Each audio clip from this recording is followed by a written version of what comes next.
Hello, bienvenue dans les chroniques du All Geek. Avec cette nouvelle chronique, je vais faire un petit débrief des actualités sur la chaîne parce qu'il y en a effectivement. Certains d'entre vous l'ont peut-être écouté déjà, mais avec mes amis Chronique d'Escobar et Maopush, nous avons relancé la saison 2 des Podcastors avec un spécial sur Batman qui est sorti la semaine dernière sur le compte Les Podcastors. Je vous mettrai un lien ici, je sais jamais où on met le lien, pour que vous puissiez regarder. Donc un spécial Batman avec trois reviews. On revoue chacun une œuvre de Batman qu'on a choisie, et puis un petit peu pourquoi Batman, l'édition de Batman, l'édition en général. Voilà, on a un petit peu parti, on sait qu'on a des problèmes de son. Je vous prie de nous en excuser. Voilà, on va faire mieux pour le prochain, mais c'est vrai qu'il y avait un micro, on s'en est pas rendu compte en l'enregistrement, mais à la réécoute, c'est flagrant, effectivement. Donc voilà, alors, on est désolé, on fera mieux la prochaine fois, mais bon. Donc ça, c'est la première actualité, effectivement, et on va essayer avec les podcastors, ce podcast, de revenir de manière plus régulière, au moins une fois par mois. Et là, le prochain, a priori, sera en mars. On réfléchit peut-être à inviter quelqu'un. Voilà, je ne vous en dis pas plus. Il y a des choses dans les tuyaux, mais c'est pas encore fixé. Et cette semaine, le 12 février, la Taverne de Lug m'a invité pour participer à l'émission Quoi de neuf les geeks, où je serai bien accompagné, parce que la Taverne de Lug m'a invité, et il a invité également, qui sont finalement les fondateurs de cette émission, Amazing Geek et les Comics de Fred. Je vais essayer de mettre les liens. Je vais essayer de voir comment je peux faire. Mais bon, voilà, trois chaînes YouTube, mais également des comptes Facebook, des groupes Facebook, etc. Voilà, l'idée c'est effectivement de faire une émission un peu globale. Voilà. Donc c'est plutôt sympa. Je pense qu'on va passer un bon moment samedi. Voilà. Donc si ça vous intéresse de me voir en live samedi, c'est là-bas. Voilà. Et maintenant que j'ai fini un petit peu avec les actualités de la chaîne, j'ai aussi... je vais peut-être finir sur un petit truc là. Il y a cette fameuse Arlésienne du Hajime no Comics qui va sortir. Là, j'ai des idées, il faut que je prenne le temps. D'ailleurs, vous constaterez que cette vidéo de cette semaine est sortie avec un jour de retard parce que voilà, je n'ai pas d'avance en fait. Je tourne le week-end, je monte et je diffuse le mercredi. Peut-être qu'il va falloir que je vois pour changer un peu les choses, mais voilà. Donc bon. Bref, on commence tout de suite cette chronique avec les achats. Beaucoup d'achats pour cette chronique parce que je suis allé à Paris ce week-end. J'ai fait un peu le tour des différents comic shops et j'avais passé des commandes. Et les commandes qui étaient étalées, en fait, se sont retrouvées regroupées et du coup, ça m'a fait un peu mal. Voilà, ça m'a fait un peu mal. Il faut dire ce qui est, j'avais pas prévu de dépenser autant d'argent, mais bon, voilà, c'est comme ça. Donc, qu'est-ce que j'ai pris? J'ai pris en Epic Collection les chroniques de Conan. Voilà. Donc, le Conan Chronicle, c'est toujours la série Dark Horse qui est publiée par Marvel en VO sous ce format Epic. Et donc là, c'est le volume 7 qui reprend les épisodes Conan the Avenger 1 à 19. Donc 19 numéros dans ce tome. C'est Frédéric Van Lent qui est au scénario. Et il y a d'autres dessinateurs que je ne connais pas, donc Ching, Francesco et Villanova. J'ai commencé à lire, j'ai trouvé ça plutôt pas mal. Je vais vous montrer quelques planches.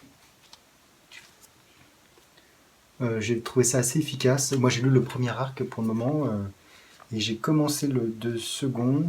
Et du coup je vais essayer de pas me spoiler. ça serait dommage, mais je trouve qu'il y a vraiment les dessins sont vraiment plutôt chouettes. On a des scènes bien sûr épiques de bataille. Voilà, un Conan qui donc là sort du volume 6 qui était scénarisé par Brian Wood avec tout ce cycle avec Bélite, et donc là on le retrouve suite à ces histoires, donc c'est plutôt plaisant.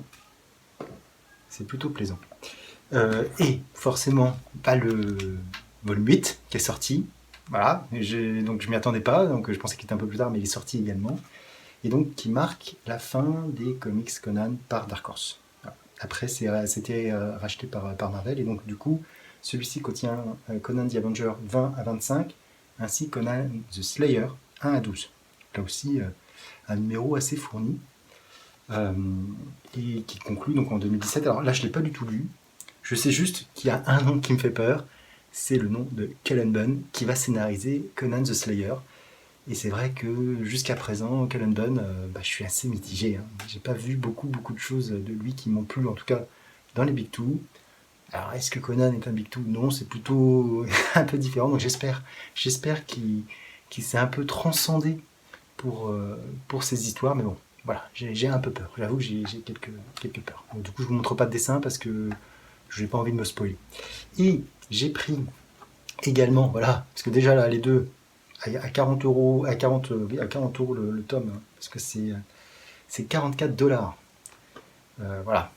Donc ça fait mal, hein, déjà, genre ouf, c'est pris. Et j'avais commandé également ceci, Conan, The People of the Black Circle, donc, qui sont en fait des récits, hors spéciaux, en fait, qui ont été faits par Dark Horse. Et donc celui-ci, je l'ai vu et je me suis dit, tiens, ouais, Olivetti sur le cercle noir, ça va être top. En plus, voilà, vous voyez la couverture, elle est quand même vraiment sympathique. Je me suis dit, ouais, ça va être super. Et en fait, côté Hachette, ils rééditent la même chose en français. Je vous avais montré la dernière fois les joyaux de Brûlure. D'ailleurs, on le voit à la fin de ce numéro, ouais, les numéros spéciaux qui vont sortir. Voilà, donc bon. Donc celui-là, que je vous ai montré la dernière fois aussi. Celui-là, Juno Goualure, que je vous ai fait une review. Voilà. Bon, voilà, donc bon. J'ai acheté ce tome, je ne savais pas que ça sortait. J'ai passé la commande, je ne vais pas l'annuler. Enfin, ça ne se fait pas, donc j'ai continué.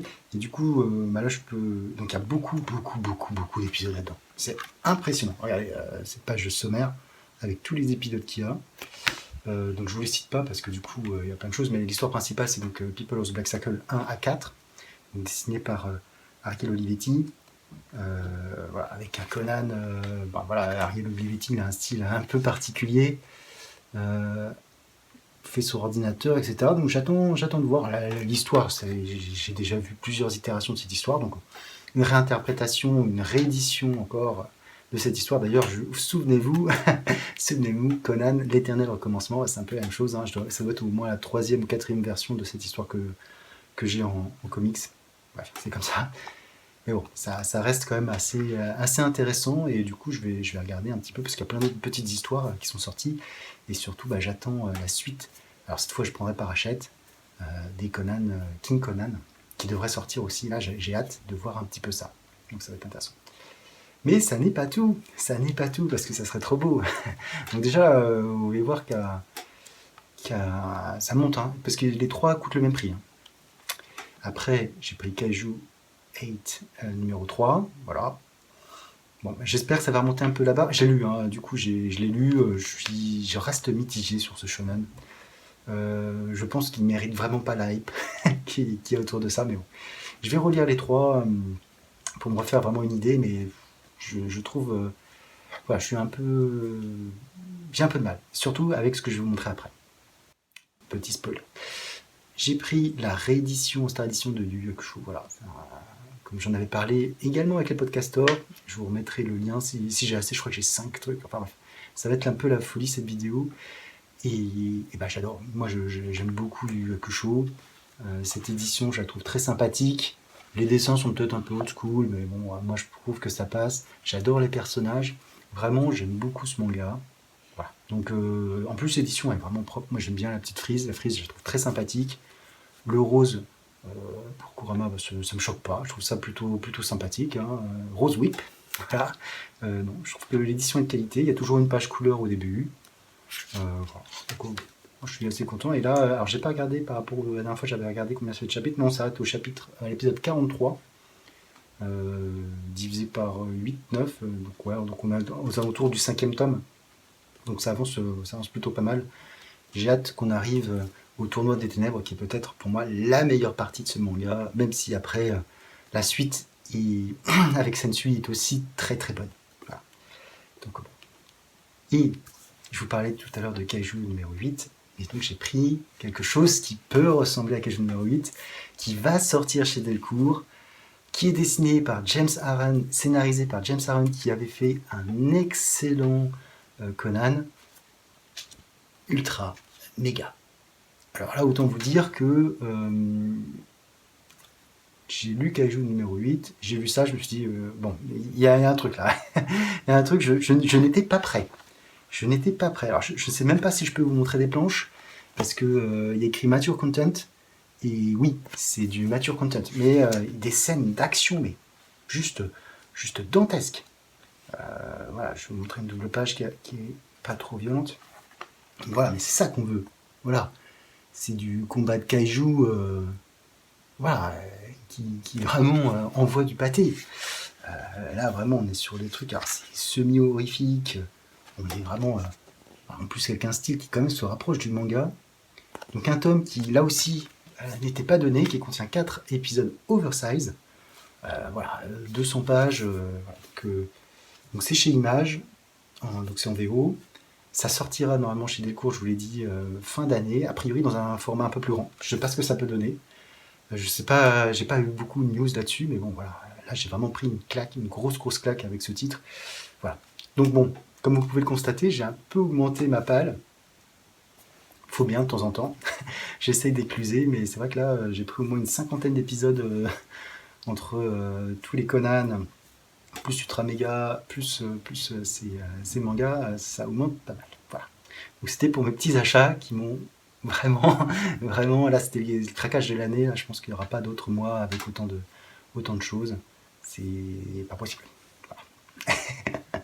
Et du coup, quand même, j'ai réussi à lire autre chose que ce que je vous ai présenté, et je vous parle tout de suite de la review, de la chronique. Pour cette review de la chronique, j'ai décidé de vous parler du premier tome de Star Wars. Star Wars de Brian Wood. Et avec les dessins de Carlos Danda et de Ryan Odagawa. Alors, c'est la collection Hachette, c'est le numéro 54. Il y a 4 tomes qui forment une histoire complète. Et ça se passe après le 4e film. Enfin, après la chute de l'étoile de la mort, Death Star, l'étoile noire, selon les versions que vous avez pu entendre quand vous étiez jeune. Qu'est-ce qui se passe? Et voilà. Donc ça a exactement la même chose finalement scénaristiquement que la série que Marvel a sortie avec Jason Aaron au scénario, et on peut voir tout de suite une très très grande différence. Très très grande différence. Et ce qui m'a vraiment plu dans ce tome, je vais vous montrer quelques dessins. Déjà les dessins sont super. Franchement, on a des dessins, voilà, on a des dessins de vaisseaux spatiaux qui sont juste extraordinaires. On ressent vraiment, on sent que ça forme quelque chose d'important. D'ailleurs, je vais essayer de vous remontrer une planche très sympathique. Mais voilà, les vaisseaux, ils sont présents. On a de l'espace. On a des visions qui sont vraiment très sympathiques. Au niveau de l'histoire aussi, on diffère parce que les personnages sont vraiment développés. J'ai revu récemment donc Un Nouvel Espoir et l'Empire contre-attaque, et c'est vrai que finalement on se focalise sur très peu de personnages. Très très peu de personnages. Les relations avec les autres sont finalement un petit peu éclipsées. Voilà. Là, on a la relation avec Mon Mothma, on a la relation avec Wedge. Wedge qui est censé être le pilote d'élite de Star Wars dans cette partie-là, plus fort que Luke à l'époque. Wedge, pardon, qui effectivement est sorti lors de l'attaque parce qu'il a dû s'écarter. C'est l'un des pilotes qui a été rescapé de l'attaque de l'étoile de la mort, de l'étoile noire. Et du coup, c'est plutôt pas mal. Et puis il y a toute une réflexion par rapport au deuil. On voit Luke qui, d'une certaine façon, a tout perdu et qui a également perdu son camarade Biggs. Oui, parce que en fait, dans le film, c'est passé vraiment très rapidement, mais ils sont super potes, ils font une attaque et ils meurent. Et là, en fait, on voit ce traumatisme. On voit aussi le traumatisme de la princesse par rapport à Alderaan. Et oui, parce qu'en fait, on n'en parle plus. Alderaan, quand on regarde l'Empire contre-attaque, on n'en parle quasiment plus. Alors que là, on vient de sortir de cette victoire, mais qui est en fait très difficile, parce que les rebelles n'ont plus de base, ils doivent donc chercher, globalement, c'est ça, ils recherchent une base pour s'implanter, pour refaire tout ce qu'il faut, et ça arrive à l'épisode 5 où ils sont atterris sur Hoth. Et là, donc là, ils cherchent une planète, et en cherchant donc la planète, voilà, il y a des choses qui se passent. Et le rôle de Leia est vraiment hyper développé.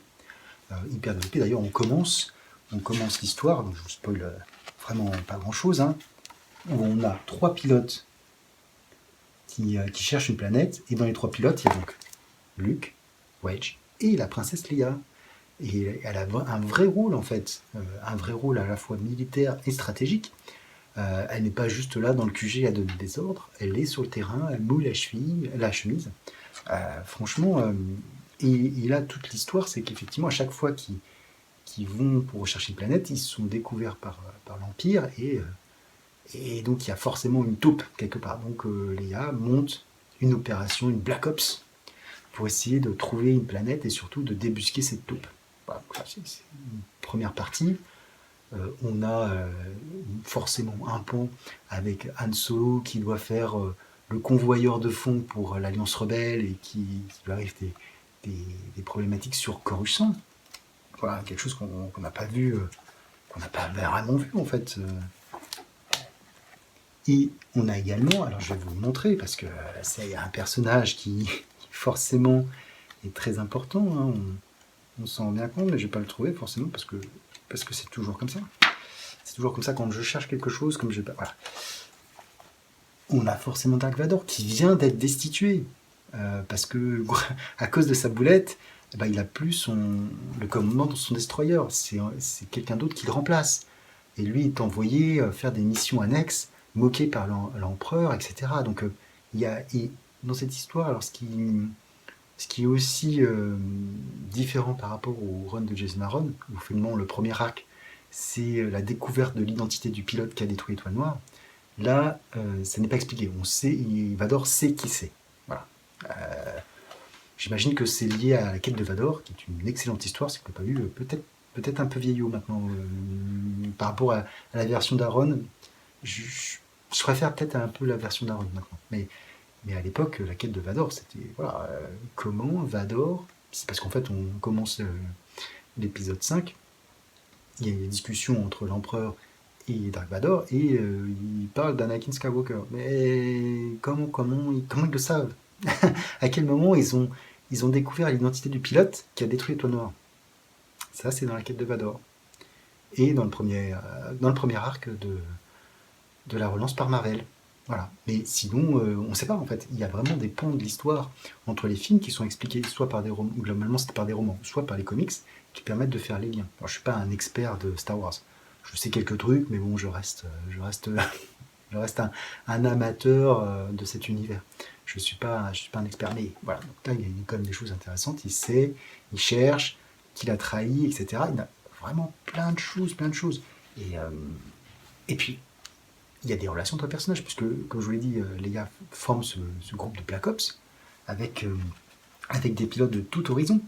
Ce qui est d'ailleurs assez marrant, parce que finalement, on a un Trandoshien qui est pas, j'espère que je le prononce bien, mais qui, voilà, on a un groupe de pilotes, avec, voilà, il y a des pilotes différents, ils sont tous différents, et d'ailleurs, on a un début de relation amicale, un peu love story entre Luke et une autre personne, ce qu'on ne voit quasiment pas pendant les films.